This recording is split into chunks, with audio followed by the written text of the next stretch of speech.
ಇದು ಆಪಲ್ ಒಂದು 7-8 ಹಾಕಿದೀವಿ.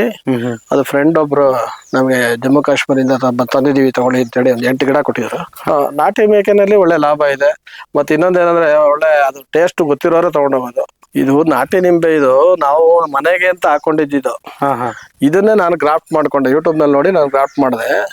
ಈಗ ಅತಿ ಹೆಚ್ಚಾಗಿ ಒಳ್ಳೆ ಫಲ ಬರೋ ಸ್ಟಾರ್ಟ್ ಆಗಿ ಇಡೀ ವರ್ಷ ಎಲ್ಲ ಫಲ ಬರುತ್ತೆ, ವರ್ಷ ಪೂರ್ತಿ ಬರುತ್ತೆ, ವರ್ಷ ಪೂರ್ತಿ ಫಲ ಬರುತ್ತೆ. ಈ ಮಾಡ್ತೀನಿ ಅಂತಂದ್ರೆ ಸಮಗ್ರ ಕೃಷಿನಲ್ಲಿ ಒಳ್ಳೆ ಲಾಭ ಇದೆ. ಒಂದನ್ನೇ ನಂಬ್ಕೊಂಡು ಏನ್ ಮಾಡ್ತಾರೆ, ಹಾಕಿದ್ರೆ ಬರೀ ತೆಂಗು ಹಾಕ್ತಾರೆ, ಇಲ್ಲ ಹಾಕಿದ್ರೆ ಬರೀ ಅಡಕೆ ಹಾಕ್ತಾರೆ. ಈಗ ನೋಡಿ ನಾನು ತೆಂಗು ಹಾಕಿದೀನಿ, ಬಟರ್ ಫ್ರೂಟ್ ಇದೆ, ಮತ್ತೆ ಮೇಕೆಗಳು ಸಾಕ್ತಾ ಇದೀವಿ, ನಾಟಿ ಕೋಳಿ ಮಾಡ್ತಾ ಇದೀವಿ, ಎರೆಹುಳು, ಎರೆಜಲ, ಎರೆಗೊಬ್ಬರ, ಇಷ್ಟೆಲ್ಲ ಒಂದೇ ಜಾಗದಲ್ಲಿ ಇಷ್ಟು ಮಾಡ್ತಾ ಇದೀವಿ ನಾವು. ನಮಸ್ಕಾರ ರೈತ ಬಂದವರೇ, ನಿಮ್ಮೆಲ್ಲರಿಗೂ ನಮ್ಮ ಕೃಷಿ ದೇವೋ ಭವ ಬಳಗಕ್ಕೆ ಸ್ವಾಗತ. ಸೊ ನಮ್ಮ ಒಬ್ಬ ರೈತರು ಮನಸ್ಸು ಮಾಡಿಬಿಟ್ರೆ ತಾವು ಸಹ ಬೇರೆ ಉದ್ಯಮಿಗಳ ಥರ ತಿಂಗಳಿಗೆ ಲಕ್ಷಾಂತರ ರೂಪಾಯಿ ಗಳಿಸ್ಬೋದು. ಸೊ ಹೇಳ್ತಿದ್ದಂಗೆ ಭಾಳಷ್ಟು ಜನ ಏನು ಹೇಳ್ತಾರಪ್ಪ ಅಂತಂದರೆ, ಸುಮ್ಮನೆ ಕಥೆ ಹೇಳ್ಬೇಡಿ, ಸೊ ರೈತರು ಲಕ್ಷಾಂತರ ರೂಪಾಯಿ ಗಳಿಸ್ತಾರೆ ಅಂತ ಹೇಳಿ ನೀವು ರೈತರಿಗೆ ಒಂದು ತಪ್ಪು ದಾರಿ ಹಿಡಿಸ್ತಾ ಇದ್ದೀರ ಅಂತ ಹೇಳ್ತಾ ಇದ್ದಾರೆ. ಬಟ್ ನಾನೀಗ ಆ ಒಂದು ತಪ್ಪು ಕಲ್ಪನೆಯನ್ನು ದೂರ ಮಾಡೋದಕ್ಕೋಸ್ಕರ ಈಗ ಎಲ್ಲಿಗೆ ಬಂದಿದ್ದೀರಪ್ಪ ಅಂತಂದರೆ, ಮಂಡ್ಯ ಜಿಲ್ಲೆಯ ನಾಗಮಂಗಲ ತಾಲೂಕಿನ ದೇವಲಾಪುರ ಹೋಬಳಿಯ ಬಿಂಡೇನಹಳ್ಳಿ ಗ್ರಾಮದಲ್ಲಿ ಬಂದಿದ್ದೀನಿ. ಸೊ ಇಲ್ಲಿ ತಮ್ಮಣ್ಣ ಅಂತ ಒಬ್ರು ಸರ್ ಇದ್ದಾರೆ. ಸೊ ಅವರು ಸಮಗ್ರ ಕೃಷಿ ಮಾಡ್ತಾ ಇದ್ದಾರೆ. ಸಮಗ್ರ ಕೃಷಿಯಲ್ಲಿ ನೀವು ನೋಡ್ಬೋದು, ಅವರು ತೆಂಗು ಹಾಕಿದ್ದಾರೆ, ನಾಟಿ ಮೇಕೆ ಸಾಕ್ತಾ ಇದ್ದಾರೆ, ನಾಟಿ ತಳಿಯ ಒಂದು ಕೋಳಿಗಳನ್ನ ಸಾಕ್ತಾ ಇದ್ದಾರೆ, ಮತ್ತೆ ತಮ್ಮ ಜಮೀನಿಗೆ ಮತ್ತೆ ಮಾರಾಟ ಮಾಡಲು ಸಹ ಎರೆಹುಳುಗಳನ್ನ ತಯಾರು ಮಾಡ್ತಾ ಇದ್ದಾರೆ, ಎರೆಗೊಬ್ಬರ ತಯಾರು ಮಾಡ್ತಾ ಇದ್ದಾರೆ, ಎರೆಜಲನೂ ಸಹ ತಯಾರು ಮಾಡ್ತಾ ಇದ್ದಾರೆ. ಬನ್ನಿ ಇದ್ರ ಬಗ್ಗೆ ಮತ್ತಷ್ಟು ಮಾಹಿತಿಯನ್ನ ನಾನು ನಿಮ್ಗೆ ಈ ವಿಡಿಯೋದಲ್ಲಿ ತಿಳಿಸ್ಕೊಡ್ತೀನಿ. ಸರ್ ನಮಸ್ಕಾರ. ನಮಸ್ಕಾರ ಸರ್, ಈಗ ತಾವು ಒಂದು ಸಮಗ್ರ ಕೃಷಿ ಮಾಡ್ಬಿಟ್ಟು ಕೃಷಿಯಲ್ಲೂ ಲಾಭ ಇದೆ ಅಂತೇಳಿ ಸುತ್ತ ಒಂದು 10 ಹಳ್ಳಿಗೆ ತೋರಿಸ್ತಾ ಇದ್ದೀರಾ. ಸೊ ಅದ್ರ ಬಗ್ಗೆ ಒಂದಷ್ಟು ಮಾಹಿತಿ ತಿಳಿಸ್ಕೊಡಿ, ಹಾಗೆ ತಮ್ಮ ಒಂದು ಪರಿಚಯ ಮಾಡ್ಕೊಡಿ ಸರ್. ಅದೇನೋ ತಮ್ಮಣ್ಣ ಅಂತ ಹೇಳಿ ಸರ್, ಅಂತ ಮಹಾಲಕ್ಷ್ಮಿ ಫಾರಂ ಅಂತ, ಬಿಂಡೇನಹಳ್ಳಿ, ದೇವಲಾಪುರ ಹೋಬಳಿ, ನಾಗಮಂಗಲ ತಾಲೂಕು, ಮಂಡ್ಯ ಡಿಸ್ಟಿಕ್.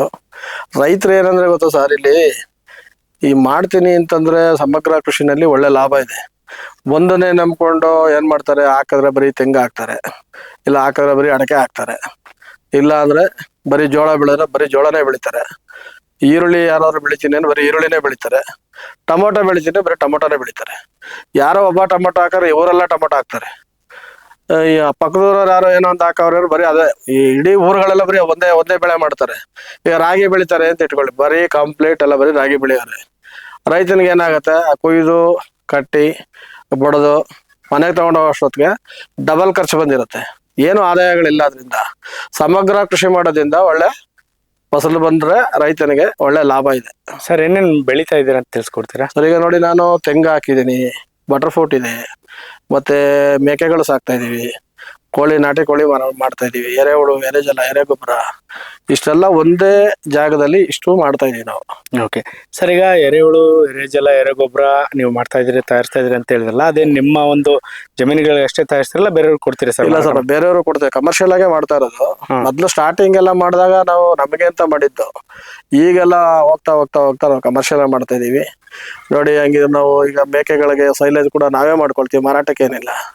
ನಮ್ಗೆ ಎಷ್ಟು ಬೇಕು ಮೇಕೆಗೆ, ನಮ್ಮ ಕೋಳಿಗಳಿಗೆ ಮೇಕೆಗಳಿಗೆ ಎಷ್ಟು ಬೇಕು ನಾವೇ ಸೈಲೇಜ್ ಮಾಡ್ಕೊಳ್ತೀವಿ. ನಾವು ನಮ್ಮ ತೋಟದಲ್ಲೇ ನಾವು ನಮ್ಗೆ ಅನುಕೂಲ ಆಗೋ ತರ ಮಾಡ್ಕೊಂಡ್ರೆ ಲಾಭಗಳು ಜಾಸ್ತಿ ಆಗುತ್ತೆ. ಓಕೆ ಸರ್, ಈಗ ನಾಟಿ ಕೋಳಿದಲ್ಲಿ ನಿಜವಾಗ್ಲೂ ಲಾಭ ಇದೆ? ಲಾಭ ಇದೆ. ಮಾಡ್ಬೇಕಷ್ಟೇ, ಕಷ್ಟ ಬಿದ್ದು ಮಾಡೋರ್ಗೆ ಲಾಭ ಅಂತೂ 100% ಇದೆ. ಮಾಡ್ದೇನೆ ಸುಮ್ಮನೆ ಎನ್ಕ್ವೈರಿ ಮಾಡ್ಕೊಂಡು ಅವ್ರ ಮಾರಾಟನೂ ಮಾಡ್ದೇನೆ 10-5 ಬರೀ ಕೋಳಿ ಸಾಕೊಂಡು ನಾನು ಸಾಕ್ತೀನಿ ಅಂದ್ರೆ ಅದೇ 10 ಕೋಳಿ 10,000 ಸಿಗುತ್ತೆ ಅಷ್ಟೇ. ನಾಟಿ ಮೇಕೆ ಸಾಕಾಣಿಕೆ ಸರ್? ನಾಟಿ ಮೇಕೆನಲ್ಲಿ ಒಳ್ಳೆ ಲಾಭ ಇದೆ. ಮತ್ತೆ ಇನ್ನೊಂದೇನಂದ್ರೆ ಒಳ್ಳೆ ಅದು ಟೇಸ್ಟ್ ಗೊತ್ತಿರೋರು ತಗೊಂಡೋಗೋದು. ಅದು ವರ್ಷಕ್ಕೆ 2 ಬೆಳೆ ಫಸಲು ಬಂದು, ಅದು ಹೆಂಗೆ ಅಂತಂದ್ರೆ 2 ಮರಿ ಹಾಕೋದು ಹಾಕತ್ತೆ, 3 ಹಾಕೋದು ಹಾಕತ್ತೆ. ಫಸ್ಟ್ ಟೈಮ್ಗೆ 1 ಮರಿ ಹಾಕತ್ತೆ. ವರ್ಷಕ್ಕೆ ಬರೀ 50 ಮೇಕೆ ಸಾಕೋರು ಕೂಡ 100 ಮರಿ ಒಂದೇ ಟೈಮ್ಗೆ 100 ಮರಿ ಬರುತ್ತೆ. ಒಳ್ಳೆ ತಳಿನ ಸೆಲೆಕ್ಟ್ ಮಾಡ್ಕೋಬೇಕಷ್ಟೇ. ಸರ್, ಈಗ ನಿಮ್ಮ ಒಂದು ಜಮೀನಲ್ಲಿ ನಿಂಬೆಹಣ್ಣು ಸಹ ಹಾಕಿದ್ರಿ, ಇದು ಯಾವ ತಳಿ ಇದೆ ಸರ್? ಇದು ನಾಟಿ ನಿಂಬೆ, ಇದು ನಾವು ಮನೆಗೆ ಅಂತ ಹಾಕೊಂಡಿದ್ದು. ಇದನ್ನೇ ನಾನು ಗ್ರಾಫ್ಟ್ ಮಾಡ್ಕೊಂಡೆ, ಯೂಟ್ಯೂಬ್ ನಲ್ಲಿ ನೋಡಿ ನಾನು ಗ್ರಾಫ್ಟ್ ಮಾಡಿದೆ.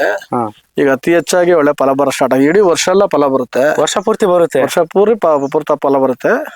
ಒಂದು 5 ನಿಂಬೆ ಗಿಡ ಇದೆ ಅಷ್ಟೇ. ನಾವು ಅಲ್ಲೆಲ್ಲ ನೋಡಿ ಎಲ್ಲಿ ನೀರು ಗೀರೆಲ್ಲ ಓಡಾಡುವಂತ ಜಾಗದಲ್ಲಿ ನೋಡಿ ಹಾಕೊಂಡಿದೀನಿ. ಇದ್ರಲ್ಲೆಲ್ಲ ಕಂಪ್ಲೀಟ್ ಪಕ್ಕದಲ್ಲಿ ಒಂದಿದೆ, ಇಲ್ಲಿದೆ, ಕೆಳಗಡೆ 3 ಇದೆ. ಈ ಚಿಕ್ಕವೆಲ್ಲ ಒಂದು 10 ಹಾಕಿದೀನಿ ಈಗ ಆಲ್ರೆಡಿ. ಇದನ್ನ ಫಲ ನೋಡಿ ಇನ್ನೊಂದು 10 ಹಾಕಿದೀನಿ. ಕಿರಳಿಕಾಯಿ ಹಾಕಿದೀವಿ, ನೆಲ್ಲಿಕಾಯಿ ಇದೆ. ಈ ಸಮಗ್ರ ಕೃಷಿನಲ್ಲಿ ಎಲ್ಲ ಯಾವ್ದು ನೋಡಿ, ನಮ್ಗೆ ಎಲ್ಲ ತರದ್ದು ಸಿಗ್ತಾ ಇದ್ರೆ ಫಸಲಲ್ಲಿ ಲಾಭ ಇರುತ್ತೆ. ಓಕೆ 1-2 ಸಿಕ್ಕಿದ್ರೆ ಲಾಭಗಳು ಕಡಿಮೆ. ಯಾವ್ದೋ ಒಂದು ಸಿಗ್ತಾ ಇರ್ಬೇಕು ರೈತನಿಗೆ. ಸರ್ ಈಗ ಗೊಬ್ಬರ ಎಲ್ಲ ಯಾವ ಗೊಬ್ಬರ ಹಾಕ್ತೀರಿ ಸರ್? ಸರ್ ನಂದು ಎರೆಹುಳ ಗೊಬ್ಬರ, ನಮ್ಮ ತೋಟಕ್ಕೆಲ್ಲ ಎರೆಹುಳ ಗೊಬ್ಬರ ಕೊಡ್ತೀವಿ. ನಮ್ಮ ಗೊಬ್ಬರ ನಾವೇನ್ ಕೊಂಡ್ಕೊ ಬರೋ ಇರೋಲ್ಲ, ನಮ್ದೇ ಗೊಬ್ಬರ ಅಲ್ವಾ. ಸಾಕಷ್ಟು ನಮ್ಮ ಗಿಡಗಳಿಗೆಲ್ಲ ನಮ್ ಗೊಬ್ಬರ ಎರೆಹುಳ ಗೊಬ್ಬರ ಕೊಡ್ತೀವಿ. ಓಕೆ ಸರ್, ಇಲ್ಲಿ ವಿಳ್ಯದೆಲೆ ಹಾಕಿದ್ರಲ್ಲ, ಇದನ್ನು ಎಷ್ಟು ಹಾಕಿದಿರಿ ಸರ್? ಇದು ವಿಳ್ಯದೆಲೆ ಎಲ್ಲ ಮನೆಗೋಸ್ಕರ ಸುಮ್ಮನೆ ಎಲ್ಲಾರ ಬಂದವ್ರಿಗೆ ನೆಂಟ್ರ ಅವ್ರು ಇವ್ರು ತಗೊಂಡೋಗ್ತಾರೆ. ನಾವೇನ್ ಮಾರಾಟಕ್ಕೆ ಅಂತೇನ್ ಹಾಕಿಲ್ಲ, ಅದು ಶೋಗೆ ಅಂತ ಹಾಕೊಂಡಿದ್ದು. ಓಕೆ, ಇದು ಸಪೋಟ ಪೇರ್ಲೆ ನಾವೆಲ್ಲ ಹಾಕಿ ಇವೆಲ್ಲ ಸುಮ್ನೆ ಮನೆಗಳಿಗೆ ಅದೆಲ್ಲ ಅವೇ ಉಟ್ಕೊಂಡಿರೋದು. ಅದು ಸುಮ್ನೆ ನ್ಯಾಚುರಲ್ ಆಗಿ ಬರ್ತಾವಲ್ಲ, ಮನೆಗಳು ತಿನ್ನಕ್ಕಾಗತ್ತೆ ಅಂತೇಳಿ ಹಂಗೆ ಬಿಟ್ಕೊಂಡಿದೀವಿ ಅಷ್ಟೇ. ತೆಂಗು ಎಷ್ಟು ಹಾಕಿದ್ರಿ ಸರ್ ಟೋಟಲ್? ತೆಂಗಿದೆ, ತೆಂಗು ಹೆಚ್ಚು ಕಡಿಮೆ ತಮ್ಮ ನಮ್ದೆಲ್ಲ ಒಟ್ಟು ಜಾಯಿಂಟ್ ಫ್ಯಾಮಿಲಿ, ಒಟ್ಟಿಗೆ 400-300 ತೆಂಗು. ಅಡಿಕೆ ಸರ್? ಅಡಿಕೆ ಕಡಿಮೆ ಇದೆ. ಅಡಿಕೆ ಏನ್ ಬೆರಳಿಕೆ ಅಷ್ಟು ಹಾಕಿರೋ ಜಾಸ್ತಿ ಇಲ್ಲ. ಅದು ಬರೀ ನಮ್ ಪೂಜೆ ಗೀಜೆಗೆ ನಮ್ಮ ಮನೆಗಳಿಗೆ ಆಗತ್ತೆ ಅಂತ ನಾವು ಮೊದ್ಲು ಅಡಿಕೆ ಸಸಿಗಳು ಮಾರಾಟ ಮಾಡ್ತಾ ಇದ್ವಿ. ನೋಡಿ, ಇದು ಕಿರಳಿಕಾಯಿ ಬರುತ್ತಲ್ಲ, ಆ ಗಿಡ ಇದು ನೋಡಿ. ಇದೆಲ್ಲ ರೆಡಿ ಮಾಡ್ಕೊತಾ ಇದೀವಿ ನೆಕ್ಸ್ಟ್ಗೆ. ಇದೊಂದು ಫಸ್ಟ್ ಸಿಗಕ್ ಸ್ಟಾರ್ಟ್ ಆಗತ್ತೆ ನಮ್ಗೆ. ಓಕೆ ಸರ್, ಈಗ ಇಲ್ಲಿ ಇದೆಯಲ್ಲ, ಇದ್ಯಾವ ಗಿಡ ಸರ್? ಇದು ಆಪಲ್ ಗಿಡ. ಇದು ಸೇಬ್ ಹಾಕಿದಿರ ಸರ್? ಇದು ಆಪಲ್ ಒಂದು 7-8 ಹಾಕಿದೀವಿ. ಅದು ಫ್ರೆಂಡ್ ಒಬ್ರು ನಮ್ಗೆ ಜಮ್ಮು ಕಾಶ್ಮೀರಿಂದ ತಂದಿದೀವಿ ತಗೊಳ್ಳಿ ಅಂತೇಳಿ ಒಂದು 8 ಗಿಡ ಕೊಟ್ಟಿದ್ರು. 8ರಲ್ಲಿ 2 ಹೋಗಿದೆ, ಒಂದು 6 ಗಿಡಗಳಿದೆ ಈ ತರದ್ದು. ಇನ್ನು 1 ವರ್ಷ ಮಾತ್ರ ಫಸಲು ಬಂತು. ಏನೋ ಈ ಟೈಮ್ ಕಾರಣ ಗೊತ್ತಾಗಿಲ್ಲ, ಬಂದಿಲ್ಲ. ಅಂದ್ರೆ ಈ ಒಂದು ವಾತಾವರಣದಲ್ಲಿ ಬೆಳೆಯೋದು ಸರ್? ಬರುತ್ತೆ ಫಸಲು ಬರುತ್ತೆ. ಅದನ್ನ ನೋಡ್ಬೇಕಷ್ಟೇ, ಕ್ಲೀನ್ ಆಗಿ ವಾಚ್ ಮಾಡಿದ್ರೆ 100% ರೈತರಿಗೆ ಅನುಕೂಲ ಆಗುತ್ತೆ. ಓಕೆ ಸರ್, ಈಗ ಬಟರ್ ಫ್ರೂಟ್ ಹಾಕಿದೀನಿ ಅಂತ ಹೇಳಿದ್ರಿ ಸರ್. ಬಟರ್ ಫ್ರೂಟ್ ನಮ್ದು ಗ್ರಾಫ್ಟೆಡ್ ಬಂದು ಒಂದು 190 ಇದೆ. ಕೊಡೆಕಾನಲ್ ಬಂದು ಒಂದು 60 ಗಿಡ ಇದೆ. 60 ಗಿಡ ಆಲ್ರೆಡಿ ನಮ್ಗೆ ಫಸಲು ಸ್ಟಾರ್ಟ್ ಆಗಿದೆ. ನಮ್ಗೆ ಬೆಂಗಳೂರು ಮಾರ್ಕೆಟಿಂಗ್ ಒಳ್ಳೆ ಲಾಭ ಆಗ್ತಾ ಇದೆ, ನಮ್ಗೆ ಅನುಕೂಲನೂ ಆಗತ್ತೆ, ಮತ್ತೆ ಒಳ್ಳೆ ರೇಟ್ ಸಿಗುತ್ತೆ ಬೆಂಗಳೂರಲ್ಲಿ. ಮಾರ್ಕೆಟ್ ಮಾಡೋದು ಮೇಯ್ನ್ ಅದಷ್ಟೇ. ಗ್ರಾಫ್ಟೆಡ್ ಬಂದು ವರ್ಷದ 2 ಬೆಳೆ ಬರುತ್ತೆ. ಅದು ಇನ್ನೂ ಸ್ಟಾರ್ಟ್ ಆಗಿಲ್ಲ. ಸ್ಟಾರ್ಟ್ ಆದ್ರೆ ನಮ್ಗೆ ಒಳ್ಳೆ ಅಮೌಂಟ್ ಸಿಗೋ ಸ್ಟಾರ್ಟ್ ಆಗುತ್ತೆ. ಓಕೆ ಸರ್, ಈಗ ಈ ವಿಡಿಯೋ ನೋಡೋಂಥ ರೈತರು ತಮ್ಮ ಹತ್ರ ಬಂದು ಒಂದು ಸಮಗ್ರ ಕೃಷಿಯ ಬಗ್ಗೆ ಮಾಹಿತಿ ಆಗಲಿ, ಸಾವಯವ ಕೃಷಿ ಮಾಹಿತಿ ಆಗಲಿ, ಅಥವಾ ಅವ್ರಿಗೇನಾದ್ರು ಒಂದು ಎರೆಹುಳು ಬೇಕು, ಅಥವಾ ಎರೆಜಲ ಬೇಕು, ಎರೆ ಗೊಬ್ಬರ ಬೇಕು, ನಾಟಿ ಕೋಳಿ ಅಥವಾ ನಾಟಿ ಮೇಕೆ ಬೇಕು ಅಂದ್ರೆ ನಿಮ್ನ ಕಾಂಟ್ಯಾಕ್ಟ್ ಮಾಡೋದು ಹೆಂಗೆ ಸರ್? ಅದೇ ನಾನು ಸ್ಕ್ರೀನ್ ಮೇಲೆ ನಂಬರ್ ಬರುತ್ತಲ್ಲ, ಆ ನಂಬರ್ಗೆ ಫೋನ್ ಮಾಡಿದ್ರೆ ನಾನು ಅವ್ರಗಳ ಮಾಹಿತಿ ಕೊಡೋಕೆ ಟ್ರೈ ಮಾಡ್ತೀನಿ. ಓಕೆ ಸರ್, ಇದು ವಿಳಾಸ ಸರ್? ಅದೇ ನಾಗಮಂಗಲ ತಾಲೂಕು, ಬಿಂಡೇನಹಳ್ಳಿ ಊರು, Nagamangala taluk, Devalapura hobli, Bindenahalli. Okay sir, Mandya district. Okay, ಎಷ್ಟೊತ್ತು ಮಾಹಿತಿ ತಿಳಿಸ್ಕೊಡೋದಕ್ಕೆ ಧನ್ಯವಾದಗಳು ಸರ್. ನಮಸ್ಕಾರ.